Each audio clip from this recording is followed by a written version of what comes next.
Hello everybody, Mr. Bowen here for Kindergarten All-Stars. I'm going to try something new today. I'm actually going to show you my face.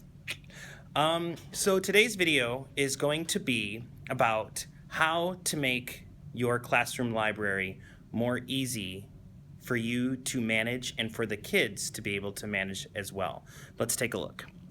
So the classroom library is pretty self-explanatory. Most teachers have a classroom library. And I like to separate my books by category. As you can see, we have various themes. We've got friends, feelings, weather, spring, family, so on and so forth. Space, apples, Dr. Seuss. The sky's the limit on whatever themes that you want to use or do. And you can find different labels, various labels off of Teacher Pay Teacher.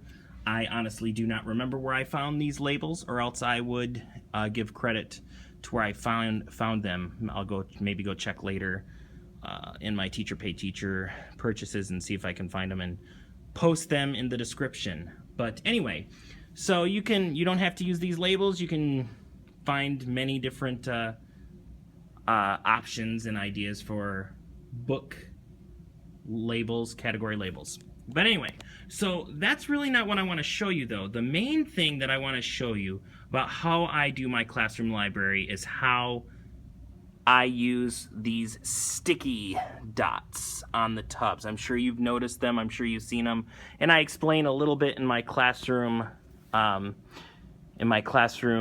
tour, but I want to just go a little bit more in depth and as to why I think this is a great way to run a classroom library. First of all, the more that you can set up a system in your classroom that students can self-manage, the easier it is and the less interruptions that it creates.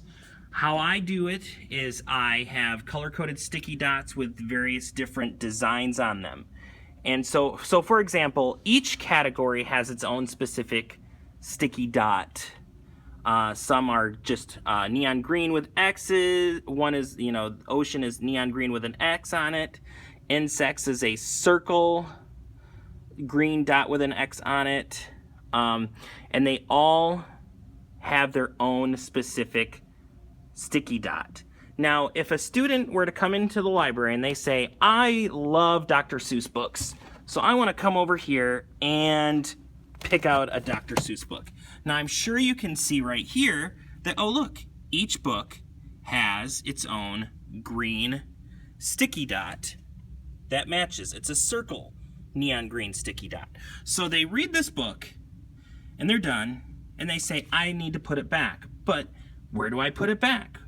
Well, a lot of students, especially in kindergarten, they can't read yet, and yeah, the labels are helpful, but sometimes they forget. So easy peasy, match the sticky dot with the sticky dot on the tub, they put it back, and they can go on to another theme.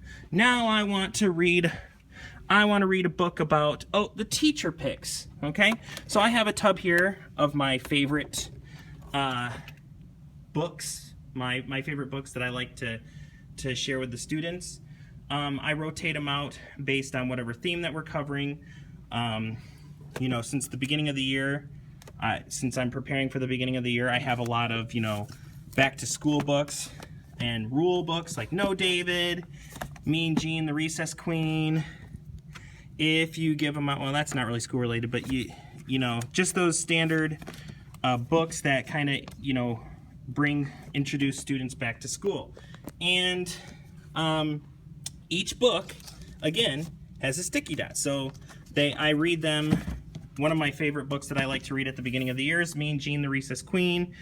They want to read it. They look at the dot. They read it. They look at the dot. Wait a minute, I don't remember where I put it. Oh, gotta look around. Here it is. There's that sticky dot matches that. Put it right back. Easy peasy. And I realized that at the beginning it's going to take a lot of preparation. You're going to have to go through all your books, put those sticky dots on. But if you get like somebody to help you, It goes by really fast, and once you have implemented the system, it just makes it so much better, makes it so much easier. You don't have to come back in, reorganize the books. You know, you'll every once in a while you might go look and through your library and say, oh, a couple kids here and there forgot to put it back, but it's very easy system, and I think, you know, students will really enjoy it. Also, one of the other things that I do have in my classroom library is I also have their leveled books as well. I think it's very important that students are able to recognize where they are in their reading ability. So I have a display over here on my reading wall that students will be able to recognize. Their name will be up here, and it'll be posted on what reading level that they are at.